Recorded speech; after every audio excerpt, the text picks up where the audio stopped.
பரலோகராஜ்யத்தில் பிதாவை ஆராதிக்கின்ற ஆராதனை எப்படி நடப்பிக்கப்படுகிறது என்பது ஏசாயா 6ஆம் அதிகாரம் 1-3 வசனங்களில் வாசிக்கப்படுகிறது.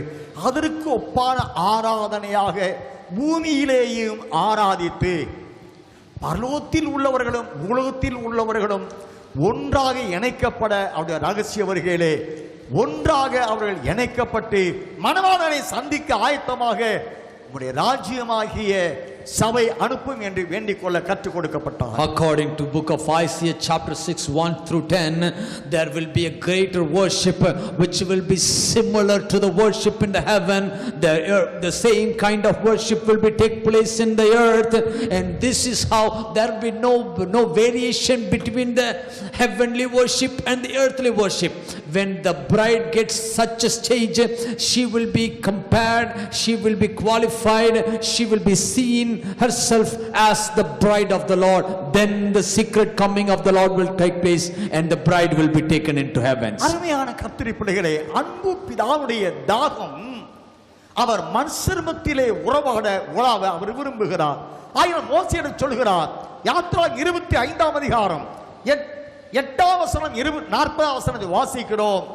நான் அவள் நடுவே வாசம் பண்ண எனக்கு ஒரு பரிசுத்தமான ஸ்தலத்தை உண்டு பண்ணுவாயாக மோசேயிடம் சொல்கிறார். Our heavenly Father desires to dwell among the men.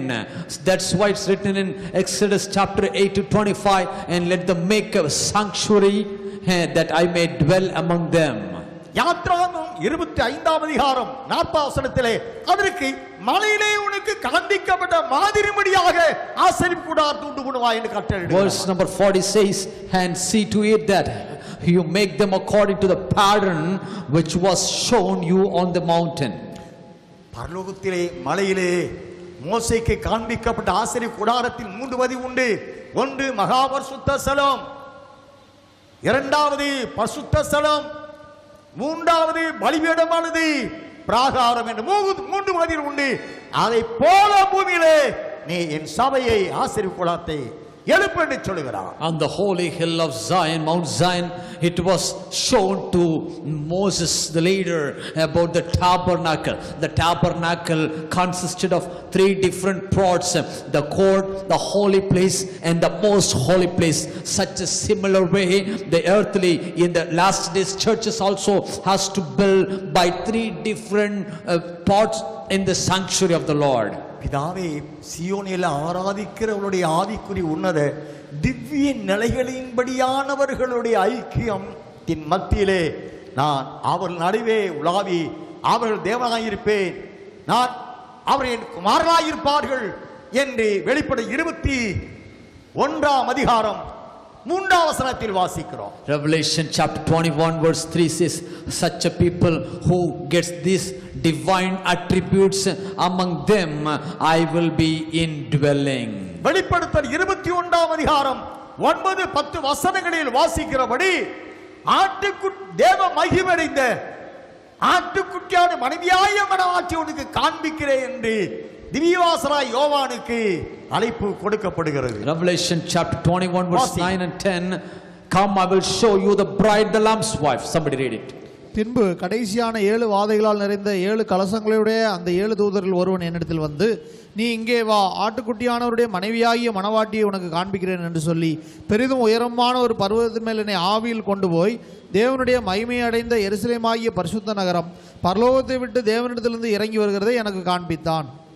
அருமையான தேவனுடைய ஜனமே, ஆவிக்குரிய மண்டலமே, அருமை பிதாவாய தேவன் மிகுந்த ஆவலோடு மனுஷர் மத்தியிலே வந்து உலாவுவதற்கும் உறவாடுவதற்கும் மனிதனோடு ஒன்றரை கலந்து கொண்ட வாழ்க்கையை வாழ்வதற்கும் அவர் காத்து கொண்டே இருக்கிறார்.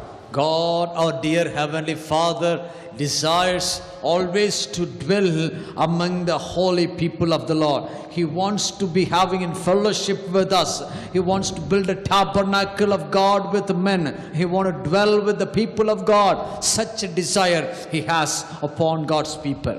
வேதாகமத்தில் ஏசாயா தீர்க்கனை கொண்டு ஏசாயா தீர்க்கதரிசி புத்தகம் 46ஆம் அதிகாரம் 10ஆம் வசனத்தை வாசிக்கிற பொழுது அந்தத்தில் உள்ளவைகளை ஆதி நடப்பிக்கிற தேவன் அந்தத்தில் நடப்பிக்க வேண்டியவளை ஆதி முதற்கொண்டு நடப்பிக்கிற தேவன், அந்தத்தில் நடப்பிக்க வேண்டியவளை அறிவிக்கிற நான், அது ஆதி முதல் அறிவிக்கப்பட்ட நடப்பிக்கப்பட்ட சம்பவத்திற்கு ஏற்புடையதாய் அந்தத்தில் நடப்பிக்க வேண்டும் என்று சொல்ல வாசிக்கலாம். எஸ் 46:10. Book of Isaiah chapter 46 verse அந்தத்தில் 10. உள்ளவைகளை ஆதி முதல் அறிவிக்கிறேன். அந்தத்தில் உள்ளவைகளை ஆதி முதற்கொண்டும் இன்னும் செய்யப்படாதவைகளை பூர்வ காலம் முதற்கொண்டும் அறிவிக்கிறேன்.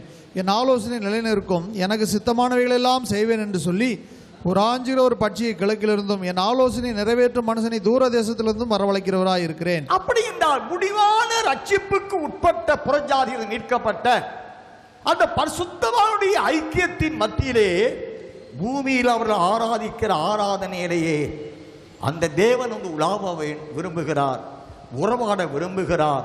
அவர்களை தன் குமாரர் குமாரத்திகளாய் இவருடைய தேவனாய் தன்னை அர்ப்பணித்துக் கொள்ள பிதா காத்து கொண்டு இருக்கிறார். It's declaring the end from the beginning and from ancient times, things that are not yet done. The people who are getting saved in these last days, they were called to be sons and daughters of the Lord. They really worship the Lamb of God with a pure heart as the fellowship of saints. Among these pure worship, the Lord wants to come and dwell among them.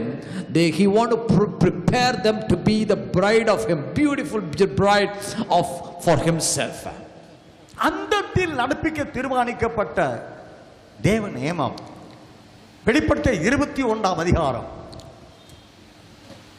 7-8 வசனங்களை வாசிக்கிற பொழுது, ஜெயம் கொள்ளுகிறவன் எல்லாவற்றையும் சுதந்தரித்துக் கொள்வான், நான் அவருடைய தேவனாயிருப்பேன், அவர்கள் என் குமாரர்களாயிருப்பார்கள் என்று சொல்லுகிறார். Revelation chapter 21 verse 7 and 8. ஜெயம் கொள்ளுகிறவன் எல்லாவற்றையும் சுதந்தரித்துக் கொள்வான், நான் அவன் தேவனாயிருப்பேன், அவன் என் குமாரனாயிருப்பான். இது அந்தத்தில் நடப்பிக்க தீர்மானிக்கப்பட்ட தேவ தீர்மானம். This is the plan of God to be happen in the last days, but it was revealed in the early. இந்த தேவ தீர்மானத்துக்குட்பட்ட பரிசுத்தவான்கள் சாத்தானை தோற்கடிக்க அவர்கள் தேவ மகிமை அணிந்து கொண்டவர்களாய் ஆயத்தமாக வேண்டும் என்று வேதம் போதிக்கிறது. Word of God teaches us that the group of saints, these holy people, have to defeat Satan, overcome temptation and receive the glory of God, and these people will be called as overcomers. They will inherit all things. அப்படிப்பட்ட தேவ மகிமை அணிந்து கொண்டவர்களோடு அவர் ஐக்கியப்பட விரும்புகிறார். He wants to have a great fellowship with all the people who are clothed with the glory of God.